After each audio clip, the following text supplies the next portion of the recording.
چلیں یہ تو ہم بات کرتے ہیں. اب دیکھیے گا یہ میرے ہاتھ میں تفسیر قرطبی ہے, اس کی جلد نمبر 5 کا صفحہ نمبر 407. اِنَّا نَحْنُ نَزَّلْنَا الذِّکْرَ, اس آیت کی تفسیر کرتے ہوئے امام قرطبی رحمۃ اللہ علیہ فرماتے ہیں کہ اللہ رب العزت کا کہنا ہے اِنَّا نَحْنُ نَزَّلْنَا الذِّکْرَ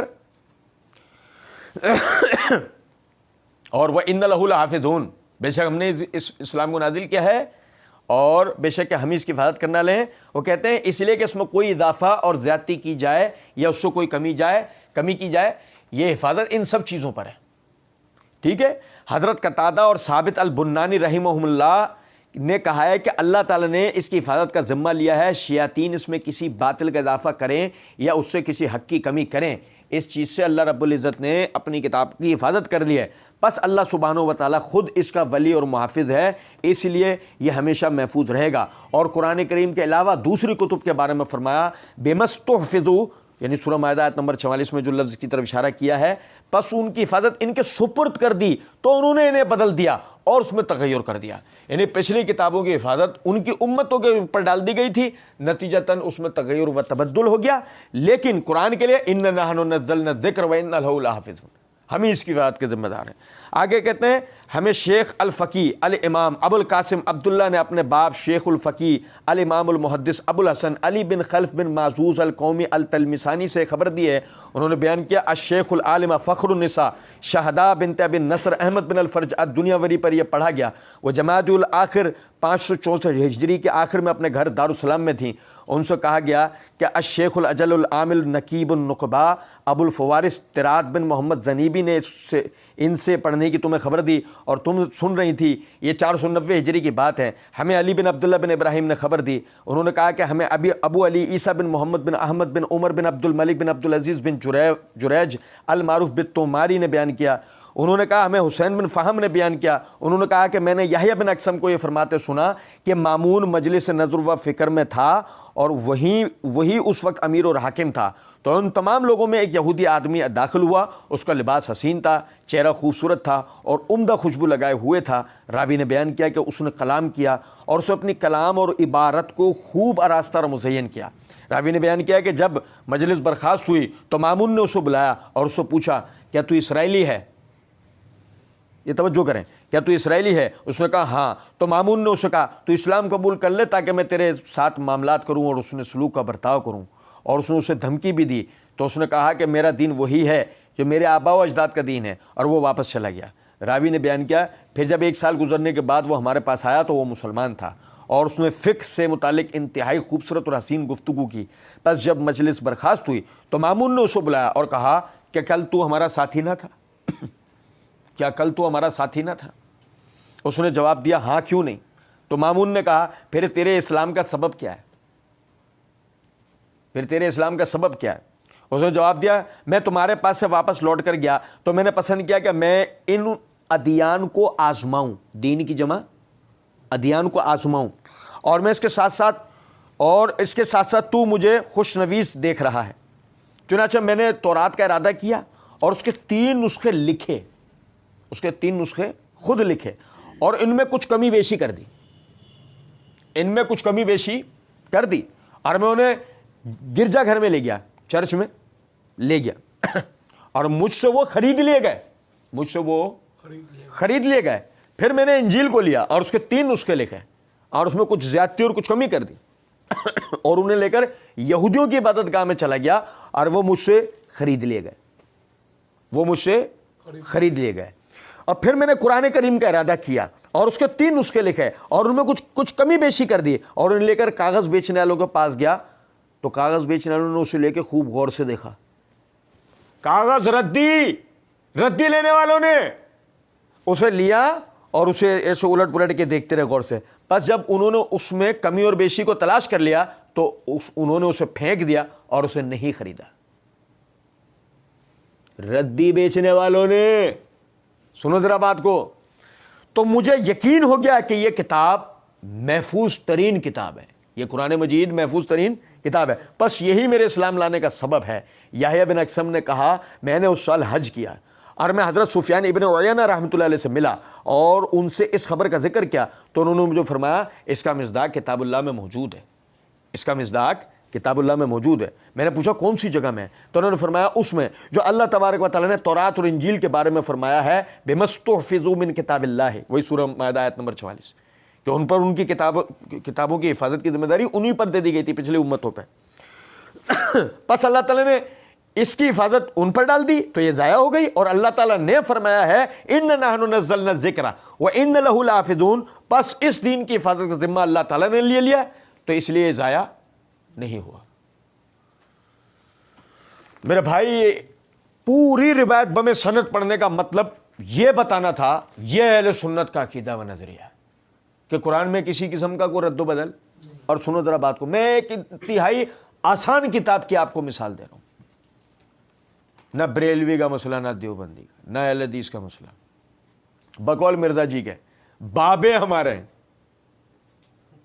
مرزا جی نے سارے بزرگ مسلمان بزرگوں کو ہماری طرف منسوب کر دیا ہے نا کہ یہ اپنے بابوں کا دفاع کرتے ہیں، اب مرزا جی بابے ہمارے ہیں اور عقیدہ ہمارا ہے۔ بابے بتائیں گے، کون بتائیں گے؟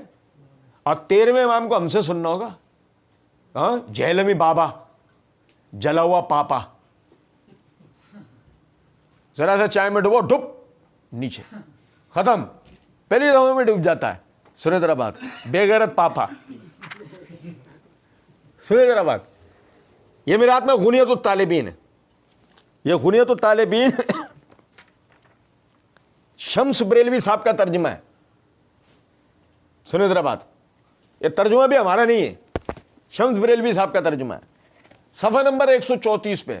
غوث پاک، مرچیں نہیں لگیں گی مرزا جی کو، مرچیں مرزا جی کو بالکل بھی نہیں لگیں گی، کیونکہ آگے جو میں پڑھنے جا رہا ہوں نا مرزا جی کا عقیدہ اور نظریہ، آپ دنگ رہ جائیں گے اور آپ مرزا جی کے مقلدین کے لیے سوچیں گے کہ یار کورونا کی ویکسین بعد میں بناؤ، پہلے ان کے لیے کوئی ویکسین بناؤ۔ کیا قوم ہے یہ یار، کیا یہ انہیں بیوقوف بناتا ہے، کیا یہ بنتے ہیں؟ سنو ذرا بات، شیخ عبد القادر جیلانی رحمۃ اللہ علیہ فرماتے ہیں قرآن مجید اللہ کی کتاب ہے، یہ عنوان، قرآن مجید اللہ کی کتاب ہے۔ اب آگے وہ کہتے ہیں ہمارا عقیدہ ہے کہ قرآن مجید اللہ کا کلام ہے، ہمارا عقیدہ ہے کہ قرآن مجید اللہ کا کلام ہے، اللہ کی کتاب ہے، اللہ کا خطاب ہے، اور وہ وہی ہے جو اللہ نے حضرت جبرائیل علیہ السلام کے ذریعے رسول اللہ صلی اللہ علیہ وسلم پر نازل فرمائی۔ اللہ تعالیٰ خود فرماتے ہیں نزل بہ الروح الامین علی قلبک لتکون من المنذرین بلسان عربی مبین، تیرے قلب کے اوپر یہ روح الامین لے کر اترا ہے تاکہ تو ڈرائے کھلی واضح عربی زبان کے اندر۔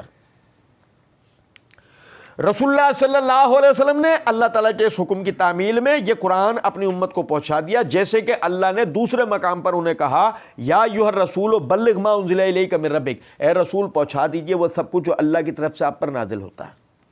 حضرت جابر بن عبداللہ رضی اللہ تعالیٰ عنہ فرماتے ہیں کہ رسول اللہ صلی اللہ علیہ وسلم موقف حج میں لوگوں کے سامنے اپنے آپ کو پیش کرتے ہوئے فرما رہے تھے کوئی شخص ہے جو مجھے اپنی قوم کے پاس لے جائے کہ قریش نے تو مجھے کلام اللہ پہنچانے سے روک دیا ہے،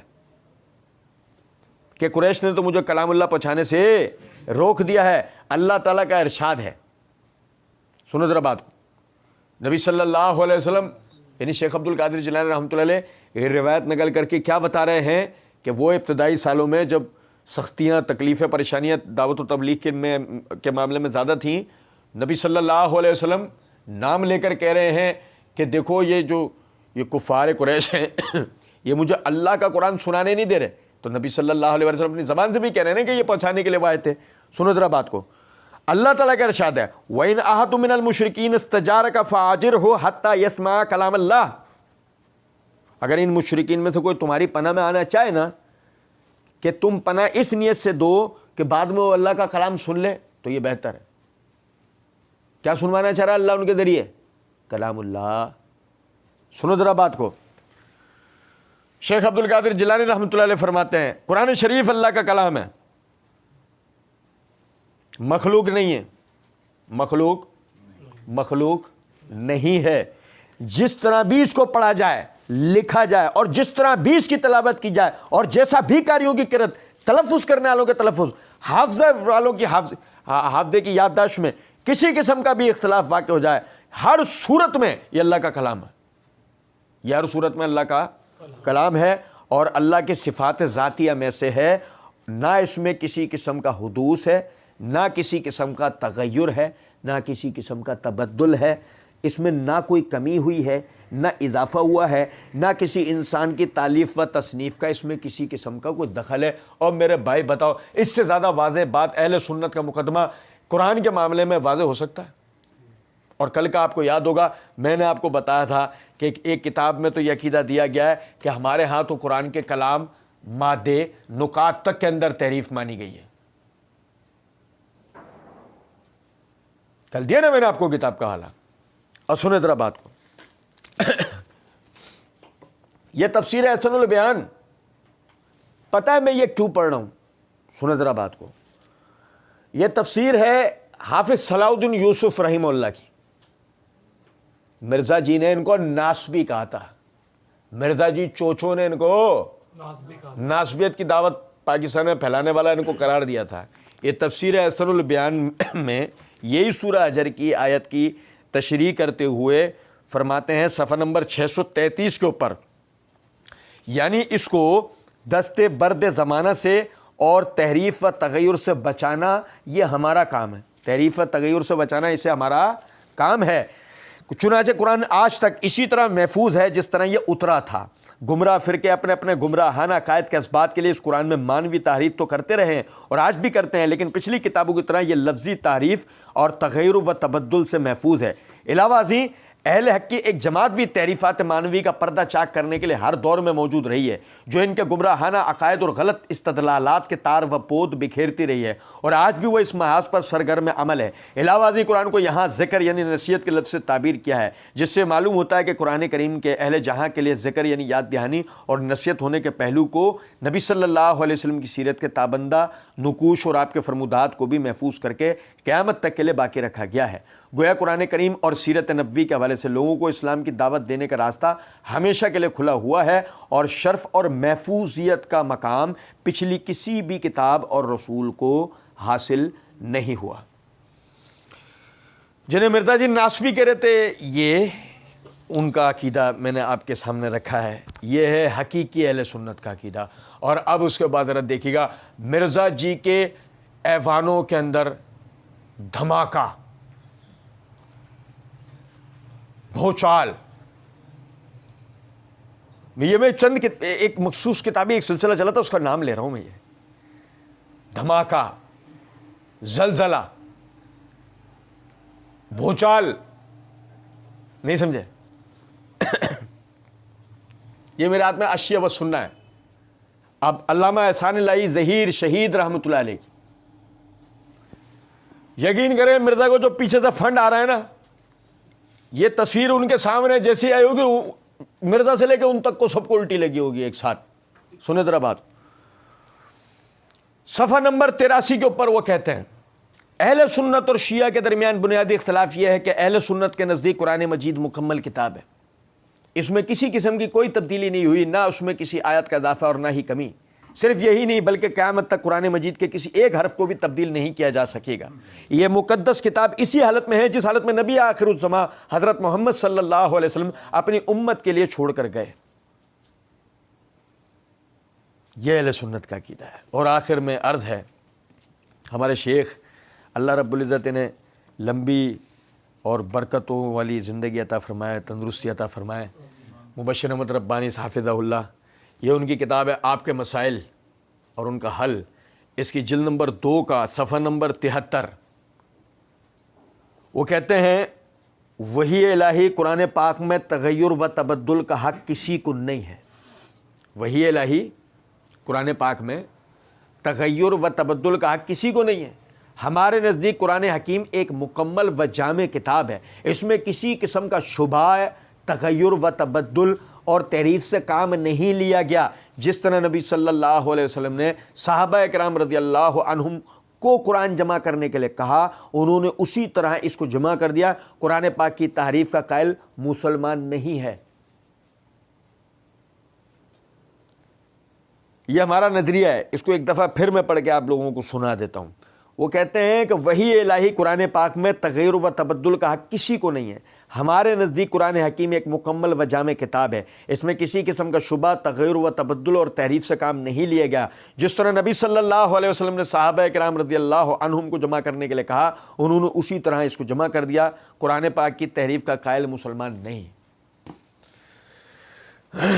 عرض کرنے کا میرے بھائی مقصد یہ ہے، مرزا جی نے جو یہ بات کہی ہے نا کہ مصحف عثمانی کے اوپر اہل سنت و اہل تشیع کا اجماع ہے، میں کہتا ہوں اللہ آپ کی زبان مبارک کرے.